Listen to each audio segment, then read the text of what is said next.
Welcome to Incest AWARE's July Outspoken Discussion Series event with prevention educator Feather Berkower from Parenting Safe Children. I am so delighted that you're joining us, whether it's live on this Zoom call or by watching this recording on Incest AWARE's YouTube channel.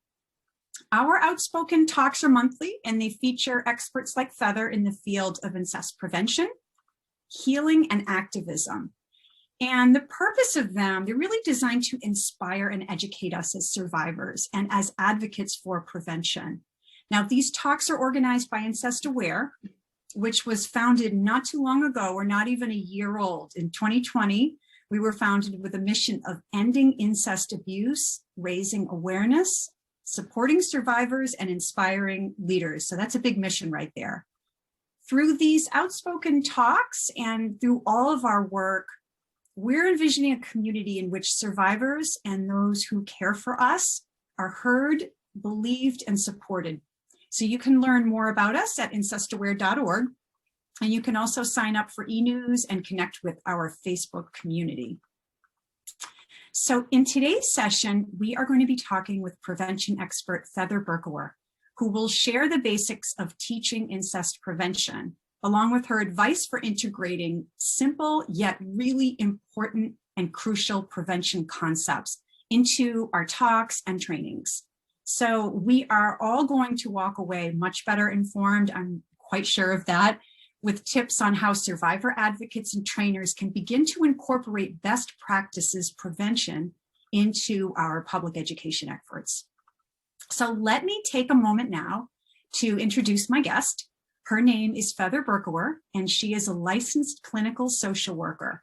She holds a Master's of Social Welfare from the University of California in Berkeley. Feather has been a leader in child sexual abuse prevention since 1985 and has educated, and get this is an astronomical number, nearly 150,000 school children, parents, and youth professionals. So she knows what she's talking about. Her well-regarded workshop, known as Parenting Safe Children, empowers adults to keep children safe from sexual assault. Feather is also an author. She co-authored a book called Off Limits, A Parent's Guide to Keeping Kids Safe from Sexual Abuse. And this parenting book is going to change the way you think about keeping children safe. Her conversation starter cards go with the Off Limits book, and it helps to get conversations started about body safety with caregivers. So they are both available on her website. I encourage you to check out her website at parentingsafechildren.com. So Feather, hello and welcome. Hi, Suzanne. So great to be with you, as always. We are so happy to have you here. Let's dive right into things. So tell us how you became a child sexual abuse prevention educator. I'm not sure there are many of us who grow up saying, this is what I want to be. What drew you to this field, and how did you get so passionate about this work?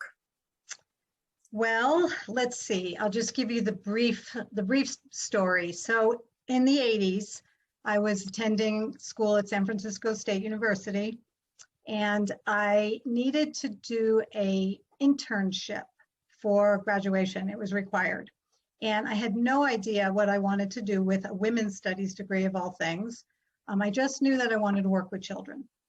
And simultaneously to that effort to find some internship, I was home one evening with my roommate, and we had the TV on, and a show came across the television called Something About Amelia.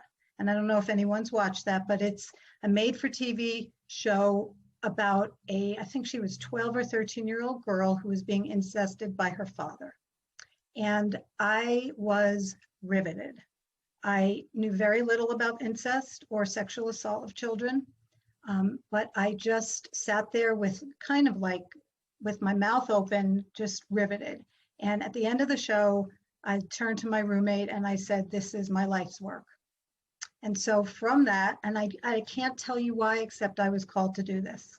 I don't know what would have happened if I didn't see that movie, but I did. And then I found an internship. I was looking for something to do with sexually assaulted children. But what I found instead was a program called Child Assault Prevention which was a program that worked in the public schools teaching kids prevention. And long story short, I worked with them in my internship, and then for 5 more years, left that program, got my master's degree, did some work in psych hospitals with kids who were being abused, worked in schools, in mental health programs, but kept coming back to prevention. Started working with some offenders a little bit as well, and then really transitioned in my work and in my belief that adults are the ones who are responsible for protecting children from sex assault and incest. And I had been spending so many years educating children, and I had a shift. And I think we're going to get into that today about adult responsibility, but that's just a shortened version of the story of how I came to this work. I think I've heard you tell this story before. You and I have gotten to become colleagues and friends. And I think one of the things that's so amazing and fantastic about your story is that you have gotten into this in a way that many of us have not. Many of us have had survivor experiences, and from that have gone on to become trainers and speakers and educators. And so I think your journey is really, really fantastic. You started to touch on some key concepts, and let's explore those right off the bat. Okay. Can you walk us through what prevention advocates need to know and communicate when they speak about keeping children safe? And by what I mean as prevention advocates is not, perhaps we may not be trainers, we may not be paid to go and give sessions on prevention, but many of us who are watching this video or in this Zoom call give talks, we tell our stories, or we are involved in some other aspect of sexual assault awareness. And so part of the purpose of having you here is to begin to think about how can we begin integrating prevention. So for those of us who really want to know more and communicate more about keeping children safe, walk us through that. What do parents need to know when teaching prevention to their children too? Well, I thank you for the question. I love it because, you know, we have a responsibility when we're educating the public about this crime. So, and we can probably, Suzanne, talk for hours about all the key concepts. There are so many, and I'll just bullet point a couple of them right now, and then we'll get into each one and see how much time we have. So the first one I'll mention is that adults are responsible for protecting children from sexual assault. Okay, kids can learn protection skills, and it's important that they do. However, ultimately, it is up to adults to protect kids, not for children to have to protect themselves. So what that means is that adults need to be comfortable talking about this topic, that we need to be able to feel the discomfort so children never have to. Just like we focus, most adults with children or in the care, have children in their care, focus on how to keep kids safe in a car, on a bicycle, around a swimming pool, with alcohol and drugs when they're teens. And there's so many ways we focus on safety. Incest and sexual assault of children, I believe, needs to be in that list. It needs to start in pediatrics. It needs to be maybe even in high schools and in college, but it's up to us to do it. So that's one key concept. As we get into each one, we'll probably give more examples. The second one to mention is if adults are responsible for protecting kids from sexual assault and incest, then we need to understand how we sometimes unknowingly increase children's vulnerability by focusing on things like teaching them to obey authority, using innocent secrets with them, and forcing affection. So we need to look, I mean, I think it's important for advocates to see how all of us probably at some point have made a child more vulnerable without ill intent, unknowingly. Okay, so that's another key concept. Also, how when we teach prevention to kids, which is important, even though adults are responsible, children still, of course, need information, that the wording that we use and the concepts we deliver, we need to be so mindful as to not create more shame and guilt for kids. Okay, we need to recognize, and when advocates are teaching, we need to educate the public about how to recognize signs in youth who might offend before they do it, And in adults, what are the personality traits and what is going on for a person before they offend, so we can intervene in both of these. And all of that also comes to grooming. What is grooming and how, not just what is it, but how do we intervene in it? So those are some of the key concepts. One more probably is to understand the difference between age-appropriate sex behavior and concerning behavior in kids when they explore sexually.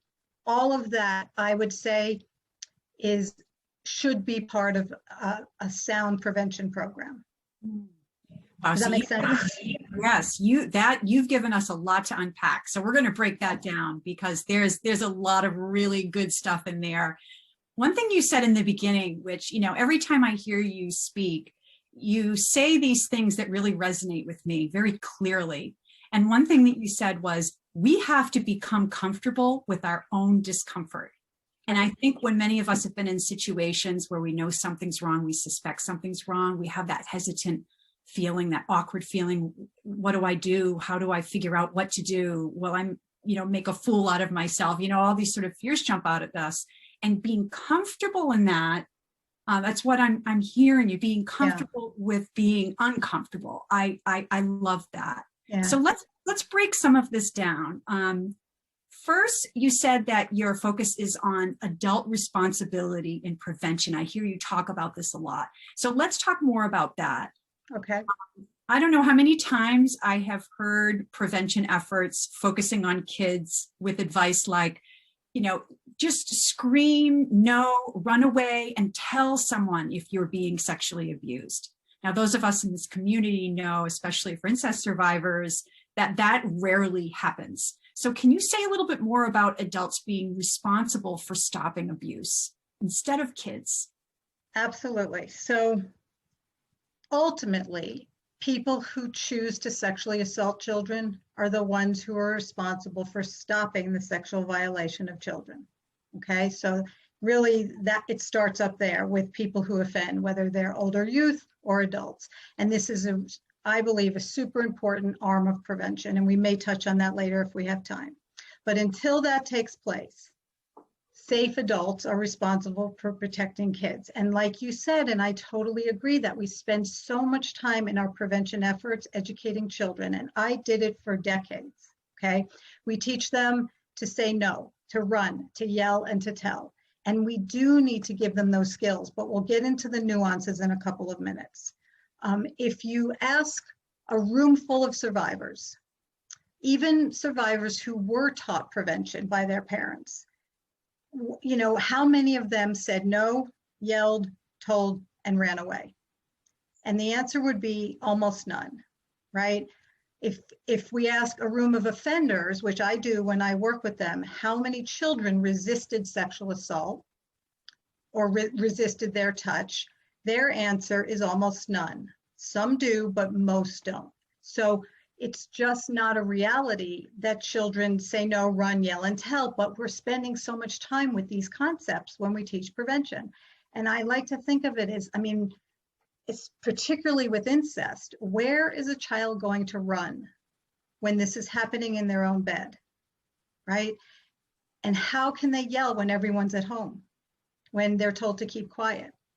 And we teach them to tell, which I do believe is important, that they know that they have permission to tell, but they're often, as everyone on this call probably knows, they're being bribed and threatened not to tell, or they know the consequences of losing that loved one.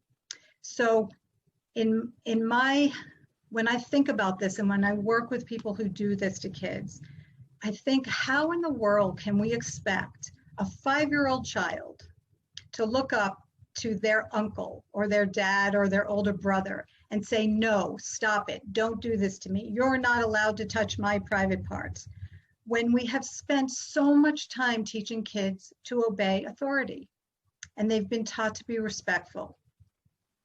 And how can we expect kids to refuse these touches when often we, meaning the adults, have witnessed the preceding behaviors, which we call grooming, which we'll get into.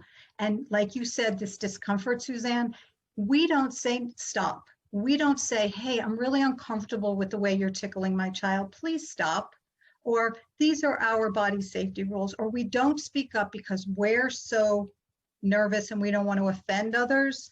But we expect a 5-year-old to look at their father or their sister or whomever it is and say, you can't do that. There's really something wrong with that to me. And I think this prevention effort, we need to focus on the nuances of this. And that's what I'm trying to do in my work, is to raise awareness that yes, we need to give skills to kids, but in doing so, we need to be really careful how we do that. And it really is simple to change just some of the language. The other piece of adult responsibility in taking it off of kids, I think is important to understand, is that, and we're not going to get into a whole call tonight about the trauma response, but when a person goes through trauma, particularly a child, and particularly sexual assault and incest by someone they love and know, often our body freezes. The brain goes into the traumatic response of fight, flight, freeze, and often the person freezes. And so if a child is freezing, how can they yell and say no and tell? So I just think that, and this is in my maturation, I think, in this work, is that the efforts that we're doing with kids are inconsistent with, and it's ironic, with the reality of how a child responds. Okay, so just a quick example of this, and then we can move on to this or see if you have questions. If we tell a child, if we teach a kid in a prevention program, say no if someone touches your genitals. Okay, say no if someone asks you to touch theirs or shows you pornography. The reality is they don't say no. They love this person. They've been threatened, they've been bribed, etc. We say to them, tell, tell, tell. The reality is they don't. And so then if something then happens to them after they've been taught that, and they don't tell, and they don't run, and they don't say no, the shame and the guilt can be magnified. And I've had parents share with me that their child was not a victim. They taught them body safety. Then they were sexually assaulted, and everyone involved felt so guilty and full of shame, even more than one normally would, because they were taught all these concepts. So that's what I mean by nuances, how important it is when we're giving this language to children. So does that make sense?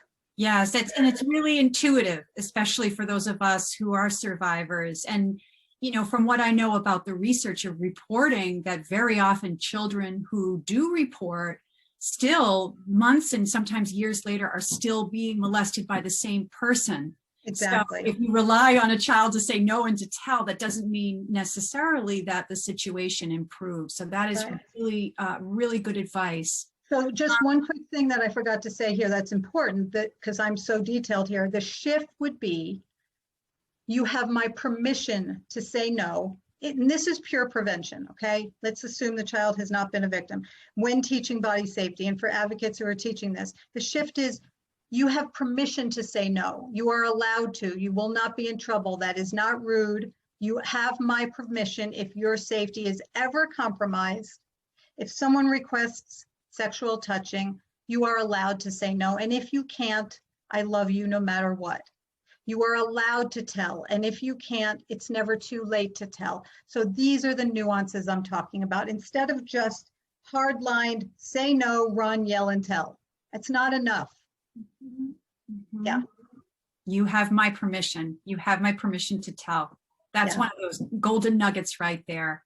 Okay, good. So you also mentioned in the beginning that there's a concept that we somehow can inadvertently increase children's vulnerability. So this is very interesting to me, that perhaps despite our own best intentions, that we can actually put children in vulnerable situations. What do you mean by that?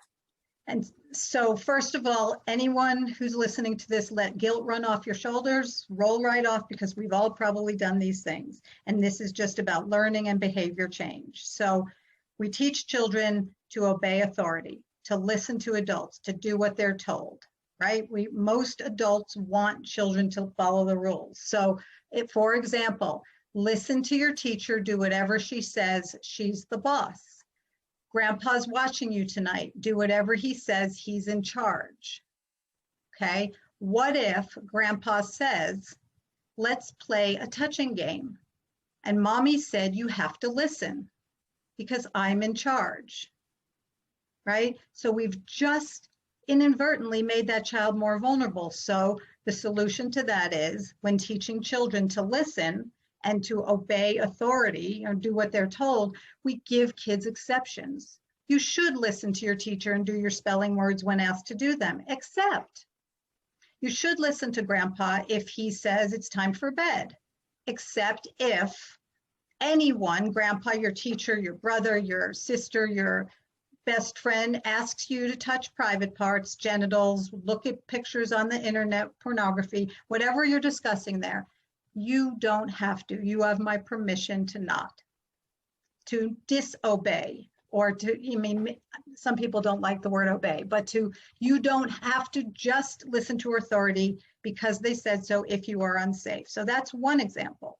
So you would suggest putting it right out there that there Absolutely. are situations, and these are the situations that you have my full permission to say no. 100%. And it doesn't just have to be sex abuse. It could be if your friend asks you to steal and you don't want to lose your friend.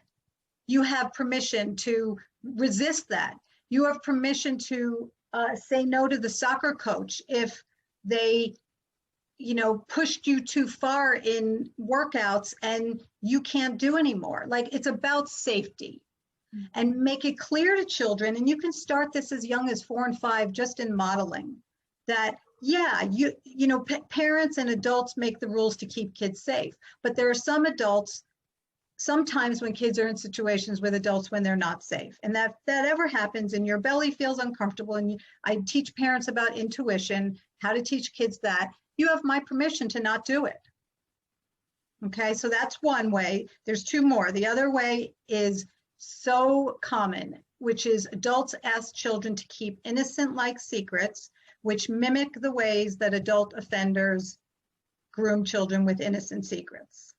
So instead of telling you, I know we didn't practice this, Susan, but Suzanne, I'm going to put you in the hot seat. Can you think of an innocent-like secret? And I'll start the sentence. Don't tell Daddy what? Don't tell Daddy we went out for ice cream because he's really going to be upset. Exactly. And don't tell Mommy we got a speeding ticket. And don't tell your brother you got gum during his nap. And all of these things might seem really silly to people, and we've all probably done that.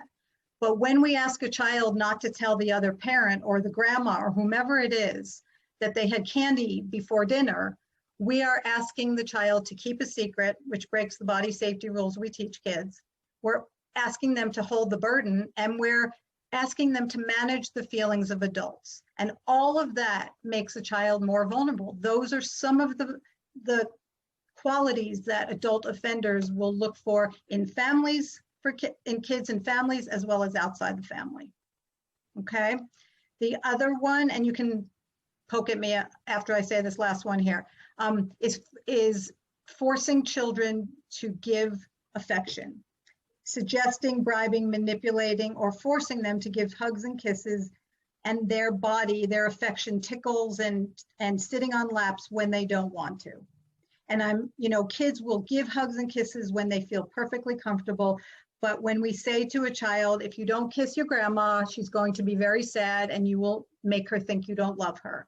That kind of manipulation also mimics what offenders do. So these are just, and I go into these in detail in my workshops with youth professionals as well as parents, but I'll just briefly mention, those are just a couple of the ways that I think we make kids more vulnerable. I mean, there's so many interesting things in what you said. One of them was the way we raise our kids in America and maybe in other areas in the world, we're almost setting them up to fall into these traps of being groomed by people who have the intention of abusing them. Yes. And so we sort of have to unravel the way that we do business here, raising our own kids. And I think there's a growing awareness now around forcing children to give affection. I think that's one of those things that we are beginning to look at and say, is this a good idea? But the no, secret keeping, my goodness, as a parent of a 14-year-old, like you said, don't feel guilty. I'm sitting here, it's like, oh, I've done that. So I think it's really on us as adults to think how are we perhaps laying a foundation for an unsafe situation for a child. Now, you mentioned grooming, and as I do this work more, I talk more about grooming, because I think when it comes to prevention, the general public, has to understand the signs of grooming if we're going to prevent something from happening. Can you talk more about grooming? Like what is it, and what should we communicate to people about grooming? Okay. So I truly believe, after the decades of this work, and especially sitting in rooms with men and women both in prison and outside of prison, learning about how they do what they do, incest as well as children outside their family, that if adults were able to recognize the signs of grooming, and not just recognize but intervene, we truly can prevent another life from being affected by this crime. So it really, understanding grooming is a key to protecting kids. So, and most people on this call probably already know this, but grooming is a set of behaviors that typically precede touch. Not always. A child can be sexually assaulted the first time they're with someone, but typically it precedes the touch. And the good news is, again, if we know what these signs are, and if we're willing to speak up about them when we see them, we can stop it. Okay, so it's this methodical process in which an older youth or an adult, inside or outside a family, builds a friendship or intimately connects with the child and the child's adults. So we obviously know this happens within families and incest. It happens in schools and camps and church groups and all over, in youth organizations.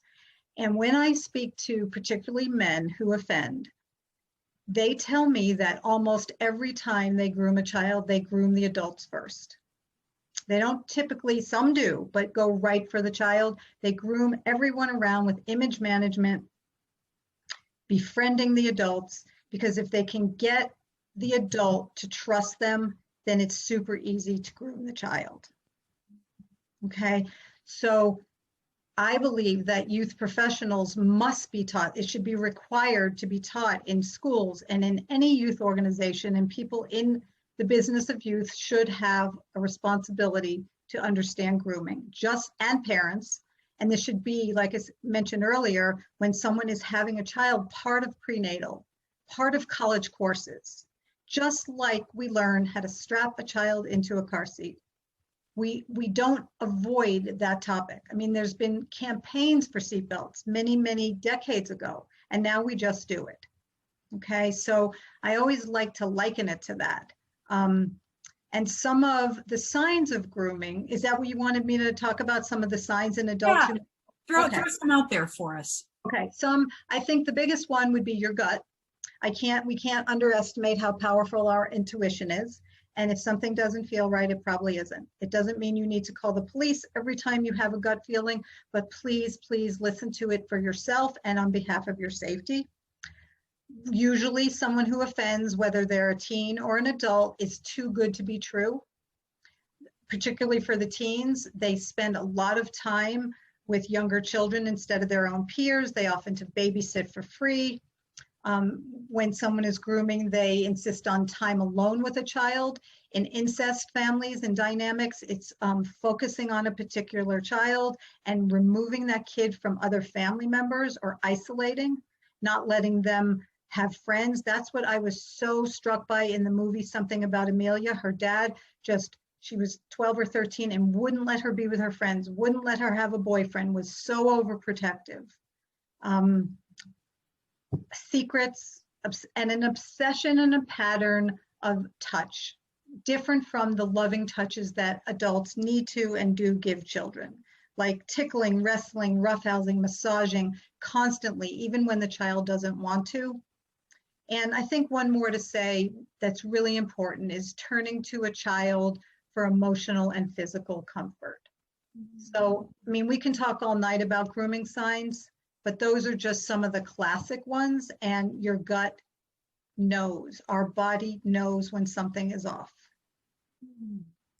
Yeah, there's one piece of this that's striking me as you're talking, is that particularly for females who offend, and whether they're offending, younger girls and boys, or a sibling or a cousin, that some of the qualities that you're talking about with grooming are actually qualities that we assume or encourage in our girls and in women.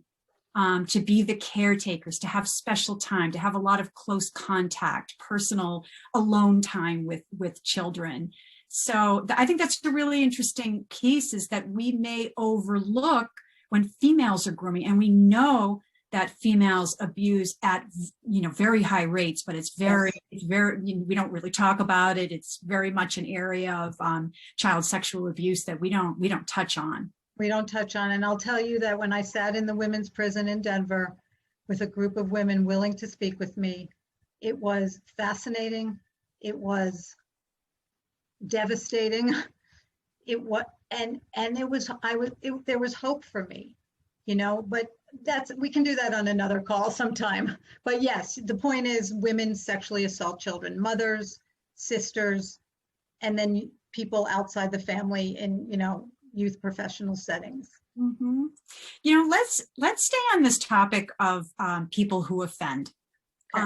And I know, let me just say in advance of this, that I know talking about offenders can be really triggering for survivors. And talking about helping offenders or understanding offenders is something that our community, our sexual violence prevention community, hasn't quite embraced yet. I think we have a lot of discomfort with that, and it's upsetting for many of us. But what about helping offenders before they offend? Do you think that helping these folks is an important aspect of prevention? And why should we care about this piece of prevention? Because we don't want it to happen, right? What if we could truly prevent it? So if I may, I don't know if we have time, Suzanne, but can I back up to say maybe just a couple of bullet points about what we might see in someone who might be doing this to a child, like not the grooming signs, but the signs in someone who might offend a child. Is that okay for a minute? Okay, yeah. So what I'm learning from the men I speak with is that there is an intense loss of self-worth. So think about the people in your life. Like if you come across someone in your life who is struggling with all of these things, and many people are, but it doesn't mean they offend, right? But many people do. So this intense loss of self-worth, someone who is feeling so disempowered, hopeless, with very low self-esteem, very few healthy attachments. They don't know how to get their needs met without manipulating. There's such a high degree of entitlement, negative self-images. They don't have power anywhere. There's distorted thinking, all of these things. So if we see that in someone, I believe, and we think that they're at risk, and then we see the grooming signs alongside it, I think we have a responsibility to help them. And like you said, I think that there's this misconception in this work and with survivors in this field, that if we help a person who has sexual thoughts about children, then we condone their actions and that we're on their side. And I can't tell you how much further from the truth that is, for me at least. And I also want to say that not everyone can do this. There are people who are strictly working with survivors. There are people who strictly working in prevention. Personally, I'm able to walk that line between both. And I learned from so many people who have offended that they really, really did not want to do this before they did. But there was nowhere to go to talk. So the answer to your question is yes, I believe it's a super important part of arm of prevention. And we have a long way to go. We don't have programs. There are programs, but we don't have quite the openness like we do to mental illness or alcoholism or drug abuse or other addictions that we know we can help people with. What do you think? Do you think it's important? I completely agree. Because I think, you know, it's an arm of prevention. There's so many different ways that we have to attack this problem. And if we ignore the issue of people who offend, or people who are particularly younger people who are struggling with feelings of, say, being attracted to minors and are struggling with this and don't know where to go, or feel ashamed or feel like afraid to come forward because maybe they're going to be accused of hurting somebody, you know, we have to provide some way out and some help.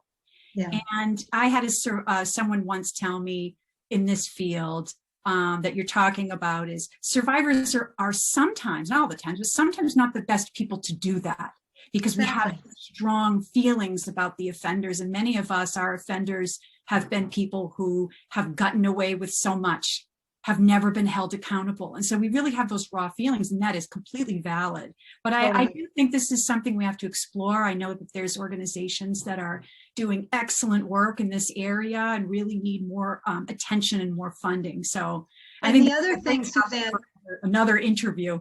Yeah, the other last thing about that is that 1/3 to 1/2 of all sexual assault is committed by children, youth, okay? And a majority of that is sibling incest.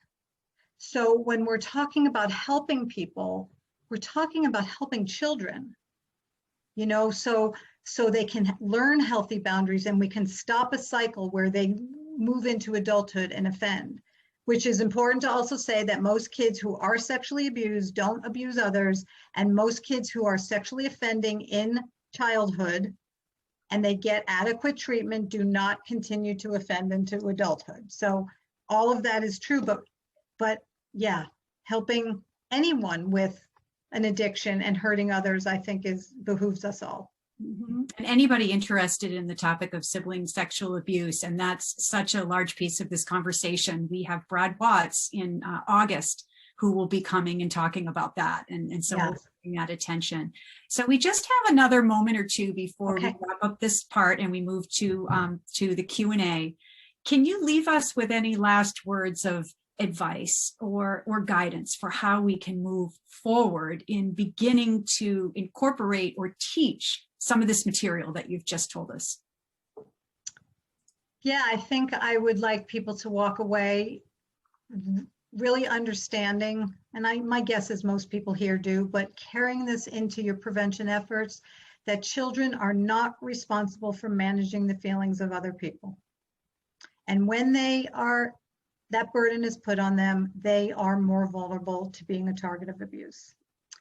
I guess the other thing to offer is that you started with it, Suzanne, which I love, is this discomfort. If you find yourself feeling worried and having fear about talking about incest and sexual assault with your neighbors, with your family members, to set boundaries and have body safety rules in your home, or just to discuss this, ask yourself if you are willing to feel a little uncomfortable, so children never have to.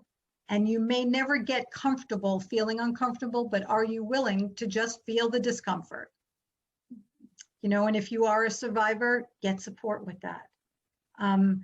We all need to ask ourselves, what's more important, the safety of children or what other people think of us when we're practicing prevention? And that I do truly believe prevention is possible. We will never stop every offender. There are some who cannot be stopped, but we can make a large difference in this crime, I believe, if we keep talking about it.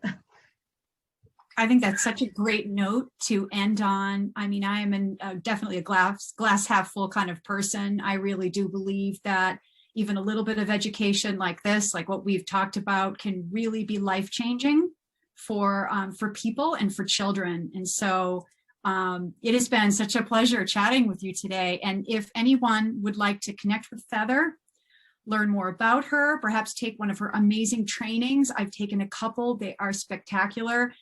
You can visit her website, which is ParentingSafeChildren.com. For those who are watching this video, thank you for watching. I'll just leave you with this, that being our best selves means taking care of ourselves. So be sure to give yourself the self-care and self-attention that you need today.